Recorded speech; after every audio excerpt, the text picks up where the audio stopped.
Hi, my name is Emily. I'm addicted to sugar, flour, and binging, and these videos are uploaded before 9 p.m. in 5 minutes or less, but today I'm giving myself a 2-minute bonus because there's so much I want to show you. Make that 5 minutes. I'm going to give myself a 5-minute extension. Good morning. Happy September 26th. So my video last night, if you watched it, you saw me go from rushing out the door to a 5-hour training to coming home to putting away groceries to running out of steam and my brain begging me to binge. I didn't binge. I decided to rest, but I laid there with that beautiful sun shining through my window and thought, it's been raining for like 2 weeks straight, and I thought I cannot lay here when I've got a fence, an electric fence that I need to work on to get the dogs finally staying in the yard. It's a whole thing. I'll tell you about it a little bit more later because I think it's interesting the way we're going to go about this. Anyways, that's really been a source of stress for me. We don't want them running back and forth between my house and my in-laws. I've got to go get them 3 or 4 times a day. We also don't want them getting run over on the highway. So anyways, I laid there and I thought, I don't want to rest. I can't rest. I got back up. I told you guys I'm going to eat my dinner and a bonus meal. And then I'm going to go work on that fence. And I did. I put that energy to good use. But I could not, the timing, I could not have timed this. The second I put my phone down when I said, I'm going to eat my dinner, that bonus meal, and go work on the fence. Good night. I love you. I'll see you tomorrow. I set my phone down and my kids barreled through the door with, here they are right here, these big pink dolphins. They had been at the fall festival with my mother-in-law's. So here I was, really depleted and feeling really, really overwhelmed. I like to say, if I'm behind in one area of my life, I must be ahead in another because I know I'm not sitting around. And yesterday was one of those days after doing so much, these 5-hour trainings and just other things. I don't even know what. My house, everything's growing up around me. The yard, the fence work, the dishes, the laundry, the kids' fingernails. It was feeling like so much last night, and as soon as I decided I wasn't going to sleep, I was going to go work on that fence, the girls busted through the door, and the dogs knocked over the dog food, and I was just like, stay focused. I went outside, worked on the fence until dark, came in at 7:30, and just feeling so overwhelmed, did the best thing I could have possibly done for myself, and put myself to bed.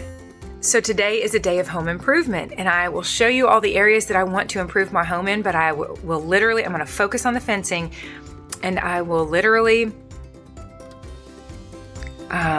just take one little bite of the rest. You know, the laundry, I might just take this pile of dirty laundry right here and put it in a basket and check that off the box.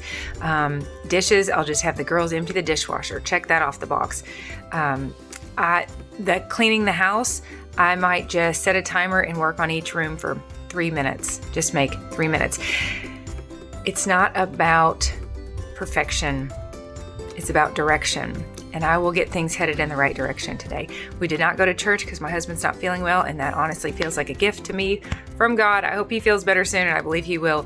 But just having this day to do some home improving. So here's my list of areas that I have decided need improvement. Dishes, laundry, electric fence, mow the yard, clip the girls' fingernails, balance checkbook, read Nehemiah, clean the house, clean out the Suburban, and cook. Today my focus will be electric fence, but before tonight's over, I'm going to do one tiny thing in each of these areas to at least make an improvement. This is what it looks like for a lot of people training their dogs with their underground fence. Hey dog, look, see these white flags? Stay away. Here's our yard. It's about 1.5 acres that we fenced in. How could I teach them to stay away from the flags when we can't even find them in the wilderness? Okay, time to get going on this. I am going to make myself get 3 things checked off before I get to go outside and work on the fence. Hi, Poodles. They're outside. Okay, you 3. Happy Sunday. Are you having a good Sunday? Yeah. All right, I'm about to tell you something, and then I'm going to get your reaction on video. You 2, wash your hands and go empty the dishwasher. Okay, good reaction, not bad. You, take this purple basket and go fill it with as much as you can out of the Suburban and bring it back in. All right, go. Team on 3. 1, 2, 3. Team. Big improvement. Fingernails have been clipped, and look, I didn't even just do one hand. I went ahead and did both hands on both kids and their toenails.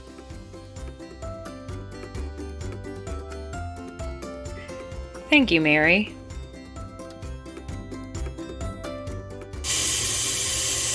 If I let you out, do you promise to be nice to the Poodles? Promise. Promise? I've been procrastinating training the Poodles because I know how hard it is to find these flags, and I know how much it will help me help them learn their boundaries to their invisible fence if the visual is visible. So I am installing this above ground electric fence that they are already very familiar with and appropriately terrified of because they've gotten shocked many times trying to get into the calf pens. That is what it'll look like, one strand of polywire. Yeah, my husband told me that he read an article about a farmer that had cattle that he was using shock collars and underground fencing for, but in order to train them of where their boundaries were, the farmer installed an above ground polywire electric fence so that the cattle would finally learn with the collars on. Cattle with collars, can you imagine? He must have only had a couple. With their collars on, they would learn their boundary because of the 3-foot tall polywire fence, and then eventually when they learned their boundaries and they were still associating the negative effects of the polywire plus the shock on the collar, they could take the polywire fence down. So that's what I'm doing today. I'm installing a polywire fence so that these dogs can clearly see where their boundaries are. There's a few flags we can still see. There's some that are still visible. But these over here are not. These weeds are at least 10 feet tall, and I'm out here looking for these little white flags. I'm looking for them and finding them by the grace of God. Is that a mosquito?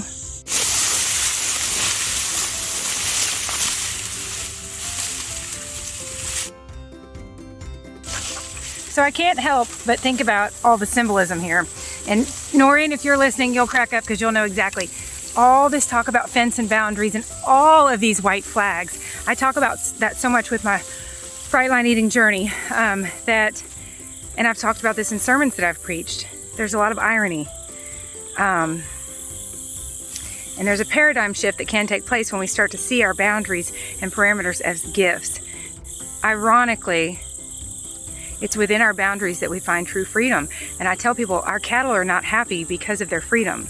Their freedom won't get them into big trouble and possibly cost lives if they got out on the highway and caused car wrecks or anything like that. They are happy because of their fence. And we can be immensely grateful for our boundaries. We can be immensely grateful for our parameters and see that, ironically, we can find true freedom from the snares that so easily entangle us within our boundaries. And all these white flags, I always say we want white flags, not white knuckles. White knuckles are red flags. We do not want to be strong. We want to be surrendered.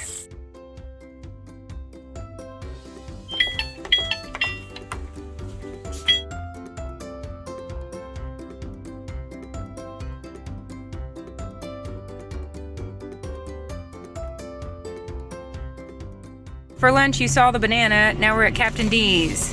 Here's the rest. There's the vegetable, there's the protein, there's the fat. And that's probably exactly 6 ounces. We need more fence posts, and Mary didn't wear shoes. So I haven't mowed, but I did get my kids to get a bunch of stuff out of the yard, and I got that big branch out of the yard. Check. Done fencing for today. I did not finish, but I made lots of progress. Time to clean the house. I'm going to set a timer for 10 minutes and see what I can get done in this room. Time to balance my checkbook on the coffee pot. That was easy.